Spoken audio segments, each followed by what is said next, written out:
All right, so let me help you out with the audio. Hopefully this does help. A couple things just so we're on the same track. When you're working with Articulate Studio products, you're going to have your PowerPoint file, and Articulate's always going to create a PPTA file, and that's going to be this file up here. And then the PPTA file is going to contain all of your Articulate project content. So in this case, this file here will also hold your audio.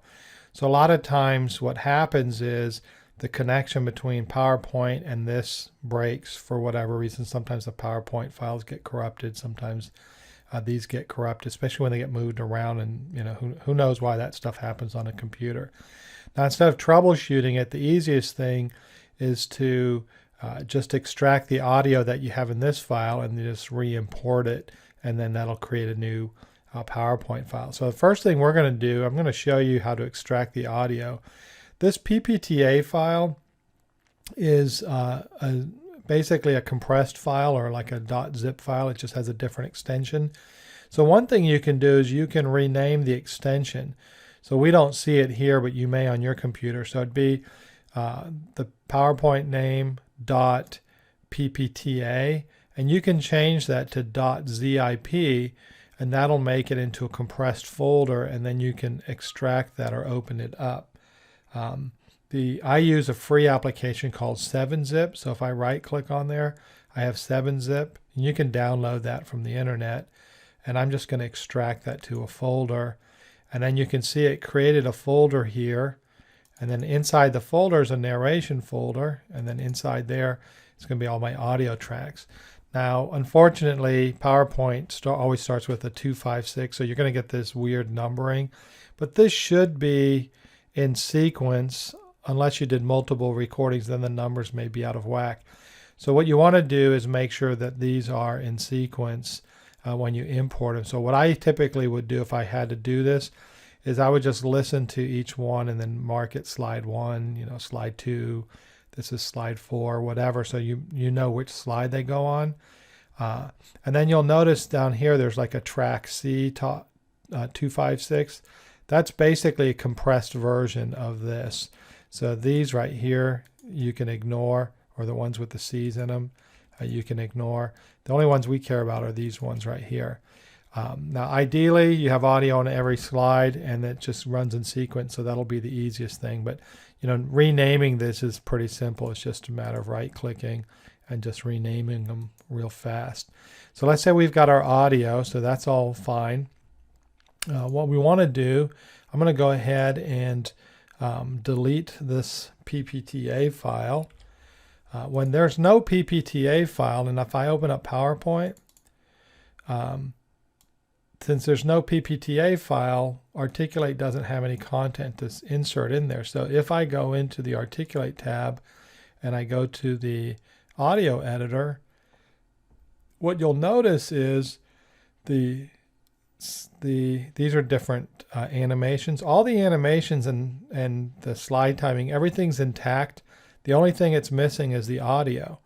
So if you can see all that in the audio in the audio editor here.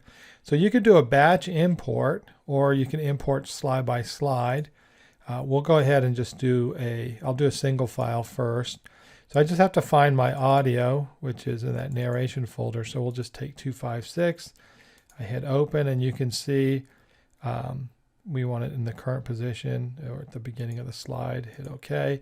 And now you can see 256 is there, although it may have needed to be somewhere else. So this might not be the correct slide. And then the other thing is you can do, I'm going to do a batch import, and I can just go to Browse. I can select all of the slides here.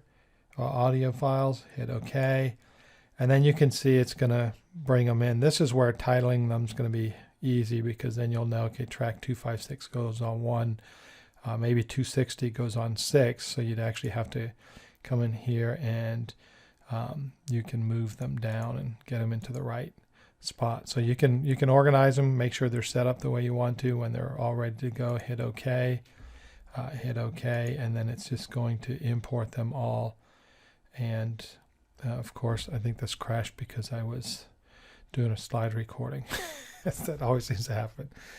Let's go ahead and open that up here. So I think I might have messed something up because these were old files. Anyway, the way it should work is I'll import them again. So let's see, hopefully this doesn't crash.